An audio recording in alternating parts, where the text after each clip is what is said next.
right. It's 95 degrees. I ain't got no, ain't got me. Hello everybody, welcome back to my main channel. Today we're going to be going over things school didn't teach you, which I'm going to teach you. It is going to be very centered around finances, and I want to make another financial video on my second channel soon. Also, like spirituality. These are the things that I have taught myself over the years and become very successful at doing. So I'm going to share it with you today. This is not financial advice. The first thing school doesn't teach you, which many people want to know about, is taxes. How to save money on taxes and how to even do your taxes. I don't think people should be worrying about how to save a lot of money on taxes if they aren't making a significant amount of money already. Because you should be focusing more on how you can increase your money versus, okay, I'm making like $30,000, how am I going to save a lot of money on taxes? Your focus needs to be on making money first if you are not making a lot of money. And by the way, everyone's situation is going to be very different, and it also depends on what country you're in and what the tax laws are like there. For example, in Australia, it is very, very strict. I cannot write off the same things in Australia as I can in Dubai or as an American can. It's different everywhere. So first of all, if you are employed by someone, which majority of you are, you can lower your taxes by legally writing off your work expenses, even the clothes you wear to work.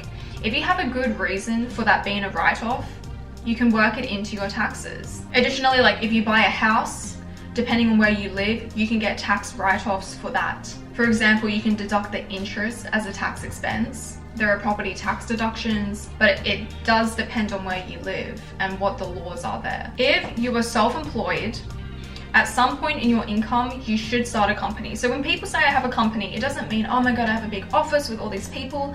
It means you can be the company. You have set up a PTY Ltd, you've incorporated, but now all the money goes through that company. And that company is going to pay less taxes. For example, in Australia, the flat rate taxes for a company is 25%. For example, there is a point in your income where you will be paying less tax if that money is in the company. And then from the company, you pay yourself a salary, and then that is deductible. And then you pay income tax on that portion of the salary. You make 120K in the company, and then you pay 60K to yourself, and now the income tax bracket you're in is lower. So that's something if you're self-employed, and you should go to talk to your accountant about that. Because ultimately, your accountant is going to be the one who should help you legally lower your taxes. And that's why if you have a business, there are so many more tax breaks for you.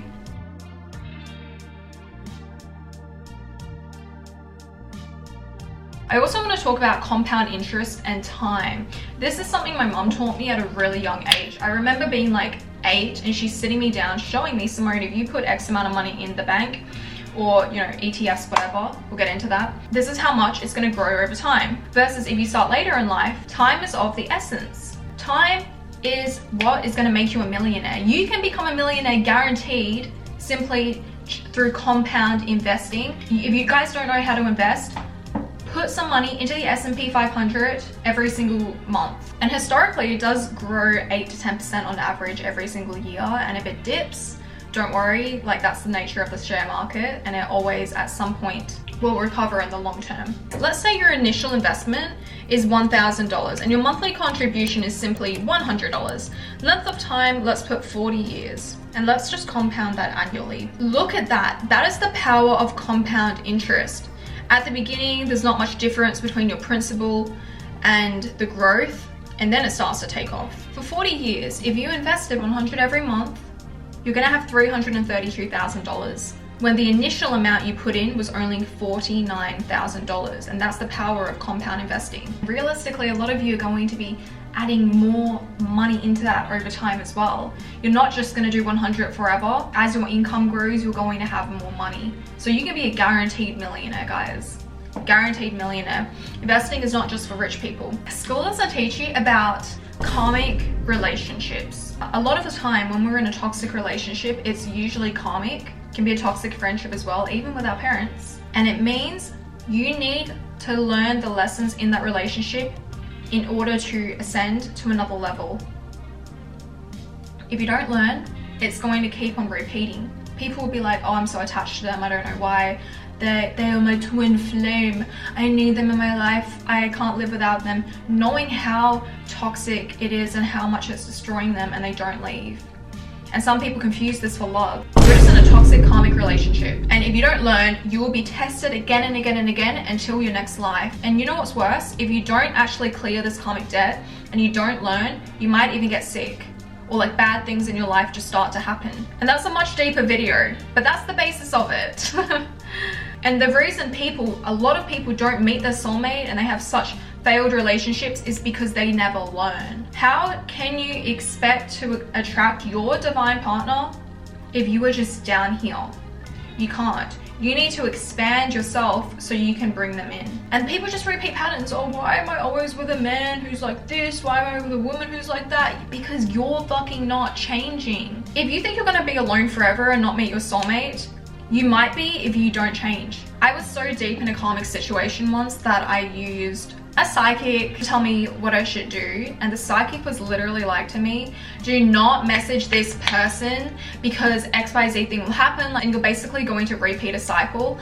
And I didn't really listen to it, and I went and did it anyway, and guess what? It panned out to exactly how the psychic predicted. Women have stronger gut instincts than men, like spiritually. Sometimes I found I need clarity on my instincts, so yes, maybe I do a tarot reading.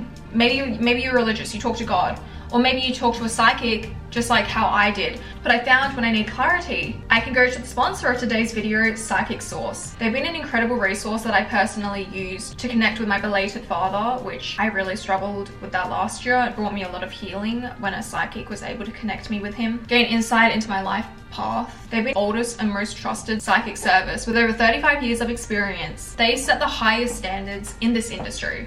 Only 2% of psychics who applied are accepted, ensuring professional, accurate, and ethical readings every single time. You can connect with gifted advisors you feel the most comfortable with via phone, video chat, or even text. And if your last paid reading wasn't helpful, then it's free. The 24/7 customer service is also not outsourced, and 1% of every purchase is donated to a charity of your choice, no extra cost. Right now, new customers can use my code Simone to get your first 40-minute reading with top psychics for only $19.80, which is over $240 value in savings. And you don't need to use all the minutes at once, so you can explore it with different psychics and different topics. Go to my link right here, guys. Try psychicsource.com/Simone. You can also call 1-855-552-1023 or scan my QR code. I know that some people will be iffy on what I just said regarding spirituality, but the truth is, I don't care if you're religious or you're agnostic, you're atheist, this stuff can't be ignored. Energy also cannot be ignored. How do you protect your energy spiritually, physically, and mentally? This is something that's not taught in schools. We're not taught how to have boundaries with people. We're not taught about people who can be energy vampires. We're not even taught how we can nurture our own energy through such things like biohacking. And for that, I say, like, watch these videos, because guys, there are so many things school didn't teach us. I can't fucking put it all into a video. That's why we have my damn YouTube channel. Budgeting is the key to financial freedom. People aren't taught this in schools. They get a paycheck, they go immediately spend it because they're like, if I have $100 in the bank, that's $100 for me to go and spend. I have never followed the standard rule, which is, I don't even know the standard budgeting rule. I just know I don't follow it. Let me Google it. Standard budgeting rule, 50% of your money towards your needs, 30% towards wants, 20% towards savings. Yeah, I never followed that because I know the value of time. I've said this in another video, the I didn't waste my 20s video. I always try to maximize my savings. My savings, I think when I was like in university, probably 80% of my income. And I was paying for everything myself. Housing, I lived alone. I never took money from my parents. In fact, I was giving money to my mom. That's because I'm a good budgeter. And I also don't neglect my needs and my wants. It's not like you need to be penny pinching every little thing. It just means don't be an idiot with your money. If you are making $1,000 per month and there is a coat you want that's $3,000, you are silly to go and buy that coat. You can't afford it. I like to live by the rule, don't buy something unless you can buy it 4 times. And also, if you are saving more, you're investing more, you're going to have this emergency fund here essentially that you can fall back on, and that's going to make you feel safe. School doesn't teach you how to buy a house. Now, buying a house is also taught to be a good investment. This really differs between person and, in my opinion, how much you make as well, because If you're living in that house, you're not earning income from it. Yes, it's an appreciating asset, but if you're not renting it out, you can still be losing money depending on how much you're paying to the bank for your mortgage, because you're paying interest on your loan. You're paying for the upkeep of the house. There's still money going out.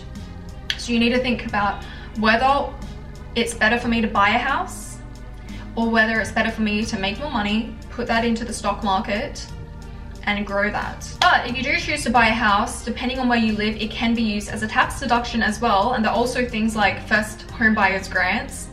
In Australia, it might have changed now, but back when I looked in 2022, if you make less than $120,000, you qualify for the first buyer's home loan grant.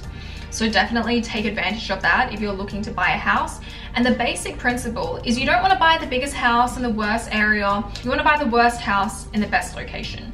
But again, depends on where you live in the world. And buying a car as well is a big expense that's way too normalized. People go and they buy a very nice car. They have all of this debt, interest they're paying on the car. Meanwhile, every time you drive this car, it's depreciating. You should try to avoid debt unless it is good debt that is making you money, but that's another video.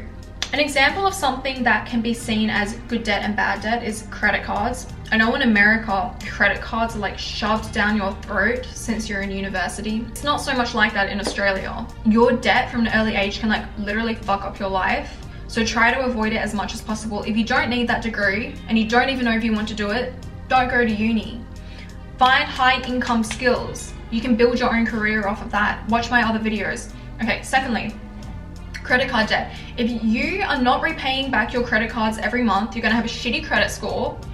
And what, you're paying like 20% on that? Just because you had that credit card, it doesn't mean you have that money. Now, if you are smart, you have a credit card because you know that it can help build your credit score and you can use it to travel hack. For example, tomorrow I'm flying first class to Paris on Emirates because I was good with my credit card. Schools don't teach you how to structure your day for maximum productivity.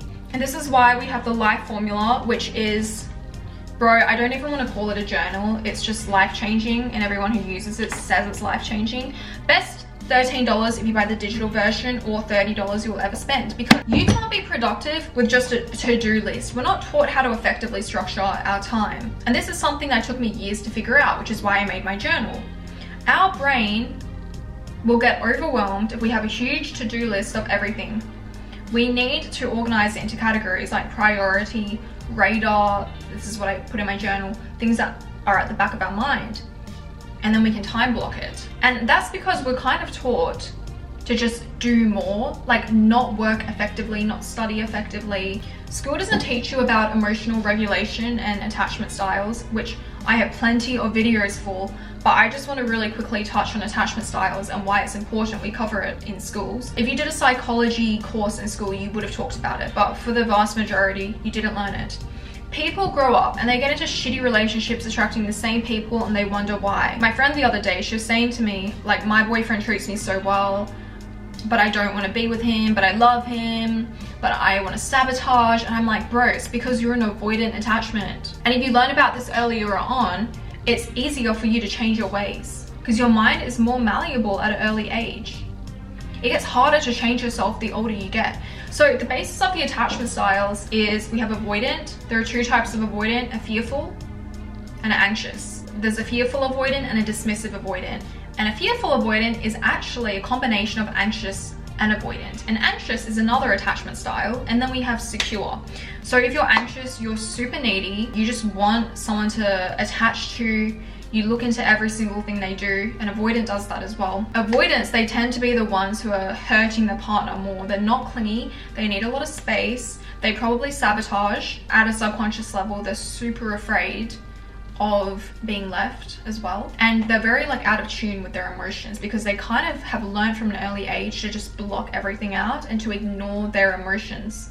And that's very detrimental for their partner. And these attachment styles form at a very early age depending on our relationships with our parents. So that's why if we learn this in school from an earlier age and we can recognize these patterns and learn about emotional intelligence, everyone would have better relationships. Next, we should have been taught more, drilled into us, the 80-20 rule, that 80% of the results come from 20% of the courses. For example, in a business, sometimes 80% of your sales is coming from only 20% of your products or services. School also doesn't teach you about social skills and networking. There is so much to talk about. I can't go into that in this video, guys, but this is why you have everything else on my channel. School teaches you that a degree equals success, and that's not true. Nowadays, the richest people didn't even go to school. That doesn't mean, oh, I didn't go to school, ergo, I'm gonna be rich. It means some people worked smarter, not harder. I still went to school, I still got a degree, and I love school, so I don't regret that. However, and I mentioned this in my psychology degree video, everything I learned, I could have learned on YouTube. In the modern era, you have the internet. The internet is your greatest resource, and now AI, to help you make more money. You don't need to rely on a degree unless, you know, you want to be a scientist, you want to be a doctor, you want to be a lawyer. Then yeah, ChatGPT can't exactly get you a job working at the UN, you know. But when there is a will, there is a way, and your mind is your greatest asset. You need to nurture your mind, you need to have a great mindset, and that's how you're going to become a winner. We can't blame everything on schools. Honestly, I think people who blame everything on school, their parents, I wasn't taught this at a young age, I didn't have privilege. Bro, you got the internet now. A lot of what I learned was taught through myself, through the internet, because from a young age, I just wanted to learn about this stuff. And even taxes, like I moved to Dubai for tax reasons. And look, if you are blaming everyone but yourself, guess what? Your mindset sucks, and you have an external locus of control, which means you're gonna blame everything, every outside event, instead of yourself. You're not going to take accountability. Limiting mindset. You need a growth mindset if you want to excel. I really recommend you guys go and watch my I didn't waste my 20s video, because a lot of people post, oh, I wasted my 20s, and I didn't. But yes, I had to sacrifice so much, but I didn't waste it. So go watch that video, and you know, don't make mistakes. Everyone else does, guys. We have, as Kim Kardashian said, we have the same 24 hours in a day. Okay guys, I hope you enjoyed this video. Actually, this topic was super hard for me to come up with points, because a lot of the things were not taught. I can't talk about it in like 2 minutes per subject, and in a lot of my videos I go into it more in depth. So I am making a dedicated finance video on my second channel. And yeah, I hope you enjoyed. Ich liebe dich. Tschüss. Fear bomb, catch a shout of thoughts forever. Do the stronger for you. Norman Rockwell. No high under, it's just me and you. I got you on my list. Baddest bitch of the neighborhood kids. Son of baby kiss kiss. You're in the eye, I like the fire, and as the summer fades away, nothing can say. You right eye to we make it work. You're beautiful and I'm insane. We're American made. Give me Hallmark, one dream under one lover. Make me happy and blue. Norman Rockwell. No high under, I'll cover you. Right. It's just me and you. Oh God, miss you on my list. It's me, a little kind of speech on the street with the neighborhood kids. Signing off, they think you're in the yard. I like the fire as the summer fades away. Do you think we can stay? You right out to we make it work. American made. Oh yeah, oh yeah. Signing off, bang bang, kiss kiss. Oh yeah, oh yeah, oh yeah. Signing off, bang bang, kiss kiss. Oh God, miss you on my lips. It's me, a little kind of speech on the street with the neighborhood kids. Signing off, bang bang, kiss kiss. Yeah, yeah, yeah. Signing off, bang bang, kiss kiss. Yeah.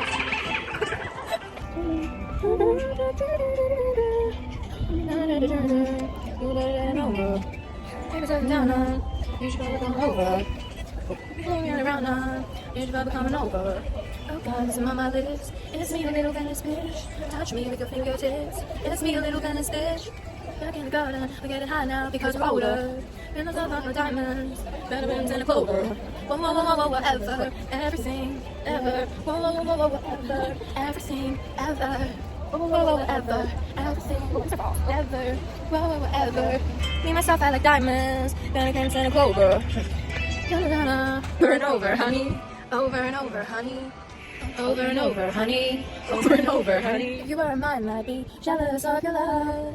If you were mine, I'd be jealous of your love. If you were mine, I'd be jealous of your love.